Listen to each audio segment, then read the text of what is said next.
मुख्यमंत्री ममता बनर्जी की जनसभा में कांग्रेस के एक साथ तीन ब्लॉक अध्यक्ष तृणमूल कांग्रेस में शामिल हो गए।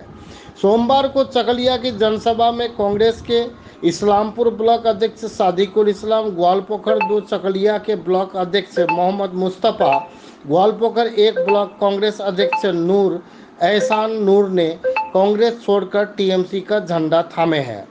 जनता के हित के लिए मुख्यमंत्री ममता बनर्जी और उनकी सरकार जिस तरह काम कर रही है, उसे देखते हुए वह सभी अपने कार्यकर्ता और समर्थकों के साथ तृणमूल में शामिल हुए हैं। मंत्री गुलाम रब्बानी ने कहा कि तृणमूल में शामिल हुए सभी नेता कार्यकर्ताओं को तृणमूल स्वागत किए हैं। उनके आने से पार्टी और अधिक मजबूत हुई है।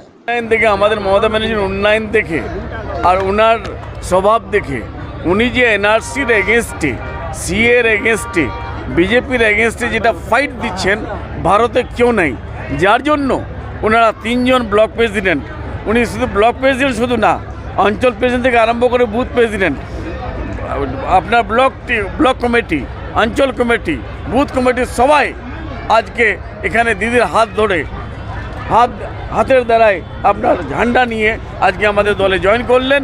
দিদির উন্নয়ন দেখে এনআরসি সিএর এগেনস্টে, বিজেপির এগেনস্টে, যখন গুজরাতে 25টা সিটের মধ্যে 25টাই যদি অর্ডার দেয় মোদিজিকে প্রধানমন্ত্রী করার জন্য 2014-তে, 2019-এ আমাদের বাংলার মানুষ কেন 42টার মধ্যে 42টা দিয়ে দিদিকে প্রধানমন্ত্রী কেন চাইবে না? যার জন্য এরা সবাই এখন আমাদের সঙ্গে দিদির হাত ধরে ঝান্ডা ধরলো, টিএমসিতে জয়েন করলো। সবাই চাচ্ছে কি 42টার মধ্যে 42টা জিতে যাক, বিজেপি সরবে, দিদির রাস্তাটা ক্লিয়ার হবে। কতটা লাভবান হলো তৃণমূল এই 3টা ব্লকে তো অনেক লাভ হয়েছে। যেটা সংগঠন ছিল সংগঠনটা শেষ হয়ে গেল ওদের। আর আমাদের গোয়ালপুরে যেরকম 74,000 ভোটে আমাকে জিতাইছিল, এবার বেশি হাজার ভোটে জিতাবে। আরও ইসলামপুরে যেটা ভোটটা করিম চৌধুরী সাহেব পেয়েছিলেন, ওখানেও বেশি ভোটে জিতাবেন। তারপরে বিনাজুল সাহেব আমাদের এমএলএ, হ্যাঁ, উনি অনেক ভোটে জিতেছিলেন। যে প্রার্থী দাঁড়িয়েছে তাকে জামানত জব্দ করে দিয়েছিল, উনি 86,000 ভোট পেয়েছিল। আর মিনাজুল 86,000 ভোট, আর উনি পেয়েছিলেন কত? আলী ইমরান বাবু শুধু 28,000 ভোট। এবার ওনার ভোটটা 28,000 থেকে কমে 8,000-এ চলে আসবে। বললাম কার্তিক পাল বিজেপির প্রার্থী একাধিকবার বিভিন্ন জায়গায় বলেছিলেন তার একমাত্র বিরোধী হচ্ছে ভিক্টর আলী ইমরান রাম। আজকে 3 জন ব্লক সভাপতি কংগ্রেসের জয়েন করে শোনা আপনার, তাহলে কি করে তার বিজেপির নেতারা, বিজেপির যতগুলো নেতা আছে, সুমিন্দু বাবু থেকে আরম্ভ করে কার্তিক বাবু, আরও কিছু নেতা, এরা বলেছিল সংখ্যালঘুদেরকে তোমরা কংগ্রেসে ভোট দাও। যার জন্য এরা দেখছে রে ভাই বিজেপি জিতার তো সুযোগ করে দিচ্ছে। এরা বিজেপি নেতাগুলো দেখছে কি আমরা, এরা যদি কংগ্রেসে ভোটটা দেয় আমরা জিতে যাব। যার জন্য কংগ্রেসের সংখ্যালঘু যতগুলো নেতা আছে সবাই আজকে শুধু সংখ্যালঘু না, আপনার আদিবাসী থেকে আরম্ভ করে বিজেপি থেকে আরম্ভ করে সবাই আজকে অনেকগুলো লোক জয়েন করবে।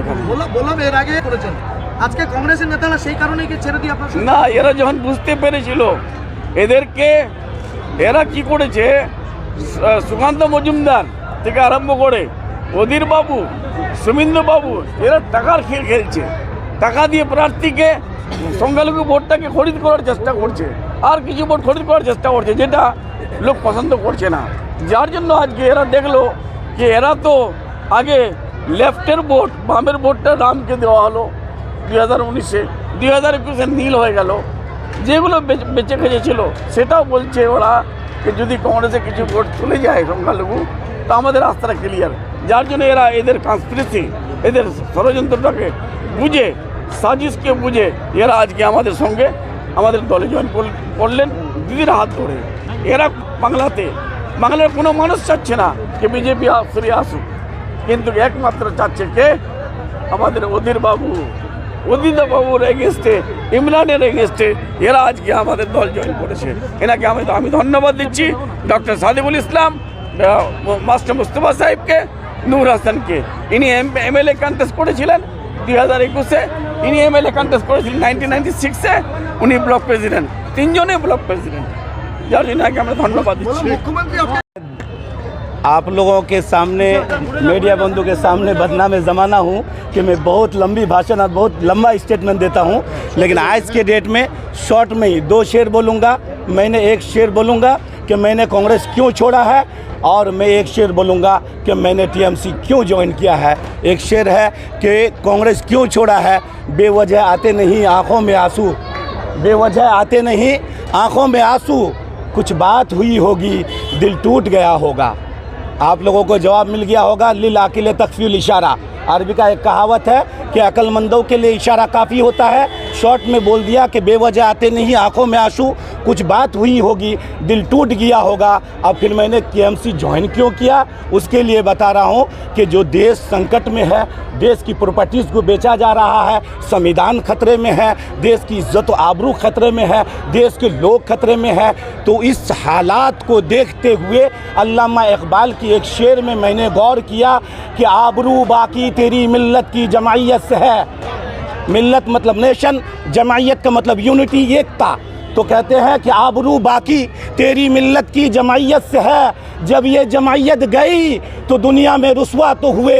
तो मैं आपको बता दूं कि आपने 18 सीटों का आंकड़ा दिया कि बीजेपी ने यहाँ जीता था 2019 में, तो अगर हर सीट का मेरा मीडिया बंधु और मेरे पढ़े लिखे तमाम लोग जो जानते हैं, नहीं इंटरनेट देखना, वो देखेंगे उन 18 सीटों का आंकड़ा हिसाब करेंगे। हर सीट में कांग्रेस ने 30,000 काटा है, सीपीएम में 40,000 काटा है, किसी में कांग्रेस ने 20,000 काटा है, सीपीएम ने 90,000 काटा है।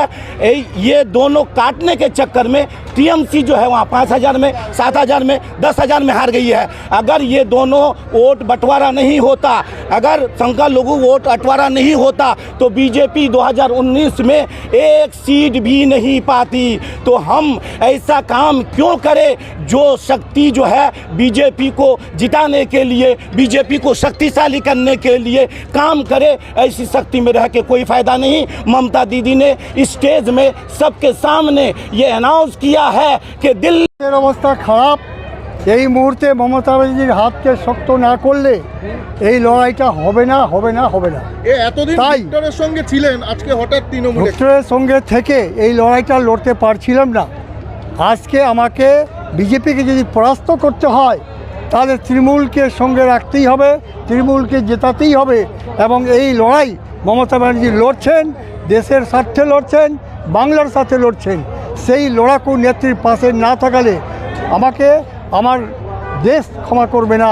তাই আমার বিবেককে আমি সাড়া দিয়েছে আমাকে, যারা আজকে তৃণমূলের সাথে থেকে বাংলার মধ্যে যে লড়াকু নেত্রী তাকে শক্তি দেওয়া হোক, যেন অশুভ শক্তি যে দিল্লিতে বসে আছে, যে ভারতবর্ষের সংবিধানকে শেষ করার চক্রান্ত করছে, আজকে তার বিরুদ্ধে লড়াই একমাত্র মমতা করছে। তৃণমূলের জন্য, তৃণমূলকে নিয়ে, সবাইকে নিয়ে যেমন বাংলা আগলে রেখেছেন উনি, সেই ধরনের শক্তি তার বিকল্প আর কেউ নেই। তার জন্য সেটা আপনি গুনে দেখাবো আপনাকে। আগে থেকে বলার তো অনেক কিছু বলা যেতে পারে। 4 তারিখ নেবেন, কোথায় নিয়ে যাচ্ছি সিলেক্টে সেদিন বলবো। हम लोगों ने देखा कि इस लड़ाई में अगर हम लोग आपस में बढ़ के रहेंगे तो यहाँ पर बीजेपी फ़ायदा ले लेगा।